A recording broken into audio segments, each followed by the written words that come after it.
नमस्कार, प्रभा साक्षी news network और आप सभी का स्वागत है। दक्षिण एशिया में सामरिक समीकरण तेजी से बदल रहे हैं। एक और पाकिस्तान के सेनाध्यक्ष फील्ड मार्शल असीम मुनीर के ताजा बयान ने भारत के पूर्वी मोर्चे पर संभावित खतरे का संकेत दिया है, तो दूसरी ओर भारतीय सेना प्रमुख जनरल उपेंद्र द्विवेदी ने आने वाले युद्ध को केवल सैनिकों का नहीं बल्कि पूरे देश का युद्ध बताया है। दोनों बयान यह स्पष्ट कर रहे हैं कि अगला टकराव पारंपरिक सीमाओं से परे होगा। यह सैन्य शक्ति, तकनीक, सूचना युद्ध और जन भागीदारी का सम्मिलित परीक्षण होगा। हम आपको बता दें कि असीम मुनीर ने द इकोनॉमिस्ट को दिए साक्षात्कार और अमेरिकी धरती पर दिए बयानों में साफ कहा है, हम पूर्व से शुरू करेंगे। यह बयान भारत बांग्लादेश गलियारे की ओर इशारा करता है, जहां हालिया राजनीतिक बदलावों के बाद ढाका का रुख पाकिस्तान के प्रति कुछ नरम दिख रहा है। यहां पुराने इस्लामी नेटवर्क और आतंकी चैनलों के फिर से सक्रिय होने की आशंका जताई जा रही है। इसके अलावा मुनीर ने न केवल पूर्वी मोर्चे पर रणनीतिक वार की बात की, बल्कि जल युद्ध की धमकी देते हुए कहा, भारत बांध बनाए और हम उसे 10 मिसाइलों से उड़ा देंगे। साथ ही परमाणु हमले की अप्रत्यक्ष चेतावनी देते हुए कहा कि यदि पाकिस्तान पर अस्तित्व का संकट आया तो हम आधी दुनिया को अपने साथ ले डूबेंगे।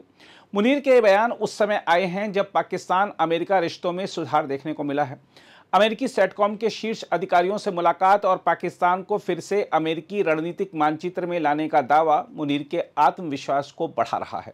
महीने भर में 2 बार अमेरिका की यात्रा करने के बाद मुनीर जिस तरह परमाणु धमकियां दे रहे हैं और भारत के साथ आधी दुनिया को लेकर डूबने की बात कह रहे हैं, उससे अमेरिका पर भी सवाल खड़े हो रहे हैं।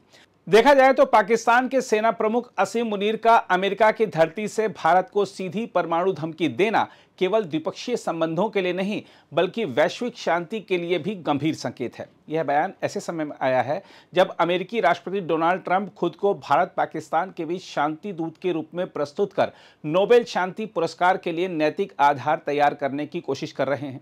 मुनीर ने न केवल यदि हमारे अस्तित्व पर खतरा हुआ तो हम आधी दुनिया को ले डूबेंगे जैसी उत्तेजक भाषा का प्रयोग किया, बल्कि यह भी स्पष्ट कर दिया कि पाकिस्तान अंतर्राष्ट्रीय मंचों पर भी जिम्मेदार परमाणु शक्ति की तरह व्यवहार करने को तैयार नहीं है। ऐसे में ट्रंप के शांति दूत होने का दावा हास्यास्पद प्रतीत होता है, क्योंकि उनके देश में खड़े होकर ही पाकिस्तान के शीर्ष सैन्य नेता ने परमाणु युद्ध की धमकी दी है। यह स्थिति अमेरिका की कूटनीतिक साख पर भी प्रश्न चिन्ह लगाती है। सवाल उठता है कि क्या वाशिंगटन अपने मेहमानों के कट्टर और आक्रामक भाषणों को महज राजनीतिक बयानबाजी मानकर अनदेखा करता रहेगा, और क्या दुनिया ऐसे शांति प्रयासों को गंभीरता से लेगी जिनके बीच ही परमाणु युद्ध की आशंका का सार्वजनिक प्रसारण हो रहा हो। मुनीर का यह बयान एक बार फिर याद दिलाता है कि पाकिस्तान की नीति में परमाणु हथियार सिर्फ रक्षा का साधन नहीं बल्कि राजनीतिक और सामरिक दबाव का हथियार है, और यही वैश्विक स्थिरता के लिए सबसे बड़ा खतरा है। इसके अलावा असीम मुनीर का अमेरिका में खड़े होकर भारत को परमाणु धमकी देना केवल सैन्य या कूटनीतिक बयान नहीं बल्कि इसके पीछे एक गहरी आर्थिक मंशा भी झलकती है। पाकिस्तान की यह पुरानी रणनीति रही है कि जब भी उसकी आर्थिक हालत चरमरा जाती है वह भारत के साथ तनाव बढ़ाकर और परमाणु युद्ध की आशंका पैदा करके वैश्विक वित्तीय संस्थाओं और दाता देशों पर यह दबाव बनाता है। इस बार भी यही पैटर्न दिखाई देता है। अंतर्राष्ट्रीय मंच पर परमाणु धमकी देकर पाकिस्तान ने अप्रत्यक्ष रूप से विश्व बैंक, IMF और अन्य वित्तीय एजेंसियों को यह संदेश दिया कि अगर उसके भुगतान रोके गए तो दक्षिण एशिया में अस्थिरता बढ़ सकती है, जिसका असर पूरी दुनिया पर पड़ेगा। यह न्यूक्लियर ब्लैकमेल की रणनीति पाकिस्तान दशकों से अपनाता आ रहा है और कई बार उसे आपातकालीन वित्तीय पैकेज भी इसी दबाव के चलते मिल चुके हैं। समस्या यह है कि वैश्विक संस्थाएं पाकिस्तान की इस रणनीति को भलीभांति जानती हैं, फिर भी क्षेत्रीय अस्थिरता के डर से उसके आगे झुक जाती हैं।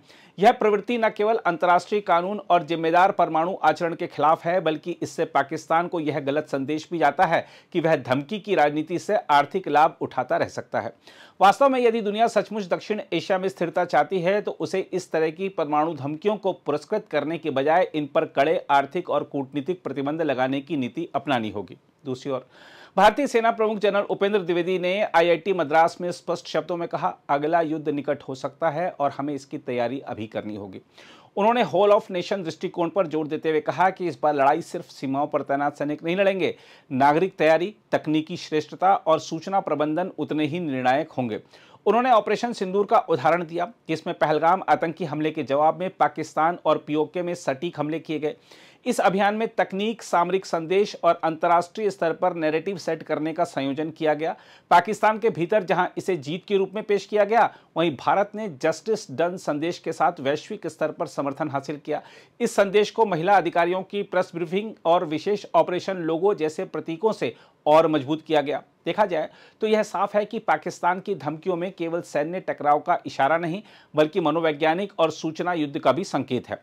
मुनीर का पूर्व से शुरू करने का दावा भारत की बहुमोर्चीय सुरक्षा चुनौतियों को रेखांकित करता है, जहां चीन पाकिस्तान की सामरिक साझेदारी, बांग्लादेश की राजनीतिक दिशा और आतंकी नेटवर्क एक साथ सक्रिय हो सकते हैं। वहीं भारत की पूरे राष्ट्र वाली रक्षा अवधारणा केवल पारंपरिक हथियारों पर निर्भर रहने की बजाय तकनीक, नागरिक सुरक्षा ढांचे और सामूहिक संकल्प को भी युद्ध के निर्णायक तत्व मान रही है।